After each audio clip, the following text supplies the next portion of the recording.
नमस्कार शिक्षक साथियों, यदि आप सरकारी कर्मचारी हैं और आपका एनपीएस कटता है तो आप इस ऐप के माध्यम से एनपीएस में कितनी जमा राशि जमा हुई है यह पता कर सकते हैं। साथियों, इसके लिए आपको एनपीएस का जो ऐप है वो गूगल प्ले से डाउनलोड करना होगा। इसके लिए साथियों आपको सबसे पहले इस ऐप को डाउनलोड करने के लिए मोबाइल के प्ले स्टोर पर जाना होगा और यहाँ पर लिखना होगा एनपीएस। इतना लिखने के बाद साथियों आपको यहाँ क्लिक करना है। तो साथियों एनपीएस का लोगो जो है कुछ इस तरह का है। यहाँ इंस्टॉल का ऑप्शन आएगा, आपको उस पर क्लिक करके इसे डाउनलोड करना है। डाउनलोड करने के बाद कुछ इस तरह का ऑप्शन खुलकर आएगा। इतना करने के बाद आप यहाँ ओपन पर क्लिक करेंगे। क्लिक करने के बाद साथियों आपको इसे लॉगिन करना है। लॉगिन करने के लिए आपको प्रान नंबर और पासवर्ड की आवश्यकता होती है। यदि साथियों आपके पास प्रान नंबर है तो आप इसे लॉगिन करके अपना बैलेंस चेक कर सकते हैं। साथियों आप इसके फ़ॉन्ट की लैंग्वेज भी चेंज कर सकते हैं। इसके लिए आपको यहाँ पर जो हिंदी का जो ऑप्शन है यहाँ पर क्लिक करना होगा। जैसे ही इस पर क्लिक करेंगे तो ये कुछ इस तरह का इन्फॉर्मेशन आएगा, do you want to change language. यदि आप इसका फ़ॉन्ट का लैंग्वेज चेंज करना चाहते हैं तो आप यस कर देंगे। जैसे ही यस करेंगे तो देखिए ये लॉगिन अब हिंदी में लिख के आने लगा है। यदि आपको हिंदी में इसे नहीं करना है, इंग्लिश में ही रहने देना है, तो वापस इंग्लिश इस ऑप्शन पर क्लिक करेंगे और यहाँ पर यस कर देंगे। तो साथियों इसके बाद हम लॉगिन के ऑप्शन पर क्लिक करेंगे। तो आइए हम इस पर क्लिक करते हैं। जैसे ही साथियों हम इस पर क्लिक करेंगे तो कुछ इस तरह का इन्फॉर्मेशन खुलकर आएगा। यहाँ पर साथियों ऊपर आपको 12 अंकों का प्रान नंबर यहाँ डालना है और नीचे पासवर्ड। यदि साथियों आपके पास पासवर्ड और प्रान नंबर है तो आप इसे लॉगिन कर सकते हैं। यदि आपके पास प्रान नंबर है, पासवर्ड नहीं है, तो हम कैसे नया पासवर्ड बनाएं? इसके लिए साथियों आपको रीसेट पासवर्ड के ऑप्शन का उपयोग करना होगा। साथियों यदि आप फर्स्ट टाइम इसे लॉगिन कर रहे हैं तब भी आपको पासवर्ड बनाना पड़ेगा। इसके लिए साथियों नीचे जो ऑप्शन है रीसेट पासवर्ड, इस ऑप्शन पर आपको क्लिक करना है। तो आइए हम इस पर क्लिक करते हैं। क्लिक करने के बाद साथियों दो ऑप्शन आते हैं यहाँ पर, यूजिंग सीक्रेट क्वेश्चन। जो आपने प्रान नंबर पाने के लिए जो फॉर्म फिल किया था उसमें कुछ सीक्रेट क्वेश्चन दिए होंगे, उसके माध्यम से आप कर सकते हैं। यदि आप भूल गए हैं तो आप यूजिंग ओटीपी, इस ऑप्शन के माध्यम से भी आप अपना नया पासवर्ड बना सकते हैं या रीसेट कर सकते हैं। तो साथियों आइए हम यूजिंग ओटीपी के माध्यम से इस ऑप्शन का उपयोग करते हैं। तो आइए हम इस पर क्लिक करें। जैसे ही साथियों हम इसको क्लिक करेंगे तो यहाँ पर कुछ इन्फॉर्मेशन फिल करने के लिए मांगता है। सबसे ऊपर आपको यहाँ पर आपको 12 अंकों का प्रान नंबर डालना है और इसके बाद नीचे डेट ऑफ बर्थ डालनी है जो आपके प्रान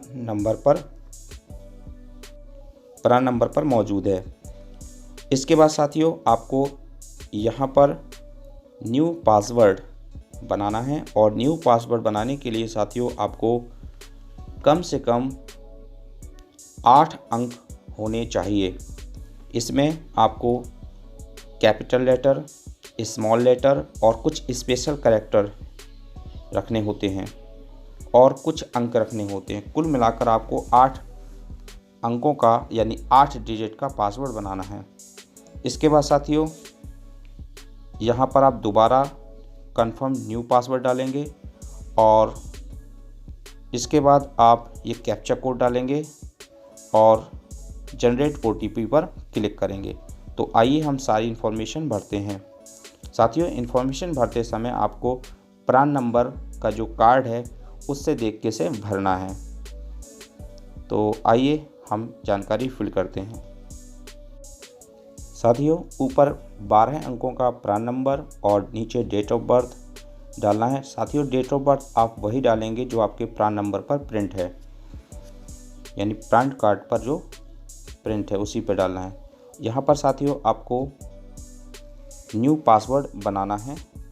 कम से कम 8 डिजिट का होना चाहिए। इसमें कैपिटल लेटर, स्मॉल लेटर और अंक और कुछ स्पेशल कैरेक्टर होना ज़रूरी है। और जो आप पासवर्ड यहाँ पर लिखेंगे सेम पासवर्ड आपको यहाँ पर भी लिखना है, यानी ऊपर और नीचे का पासवर्ड सेम होना चाहिए। अब साथियों, इसके बाद हमें यहाँ पर कैप्चा कोड डालेंगे। यहाँ पर कैप्चा कोड यहाँ लिखा है 5+1, तो आप यहाँ 6 लिखेंगे। इतना लिखने के बाद साथियों आप जनरेट OTP पर क्लिक करेंगे। तो प्रान नंबर में आपने जो मोबाइल नंबर दिया था उस पर एक OTP आएगा। तो आइए साथियों हम इस पर क्लिक करते हैं, जनरेट OTP। जैसे ही साथियों हम इस पर क्लिक करेंगे तो OTP हमारे रजिस्टर्ड मोबाइल नंबर पर आ जाएगा। इसे हम ओके करेंगे और ओके करने के बाद साथियों हम अब यहाँ पर OTP फिल करेंगे। तो आइए देखते हैं हमारा OTP क्या आया है। 6 अंकों का OTP जो हमारे रजिस्टर्ड मोबाइल नंबर पर आया है वो डालने के बाद साथियों हम यहाँ पर सबमिट बटन पर क्लिक करेंगे। तो आइए हम यहाँ सबमिट पर क्लिक करते हैं।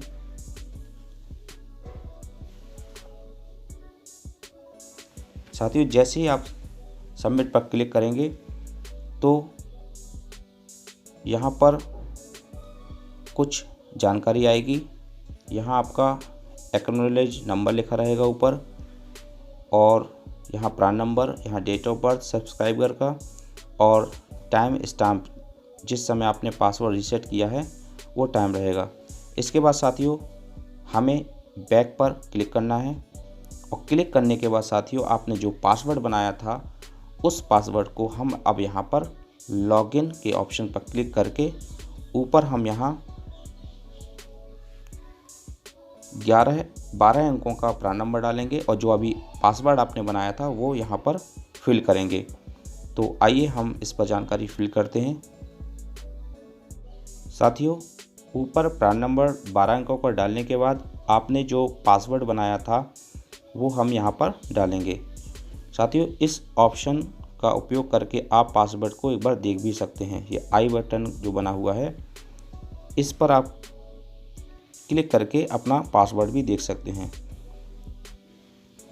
इतना करने के बाद साथियों आप लॉगिन के ऑप्शन पर क्लिक करेंगे।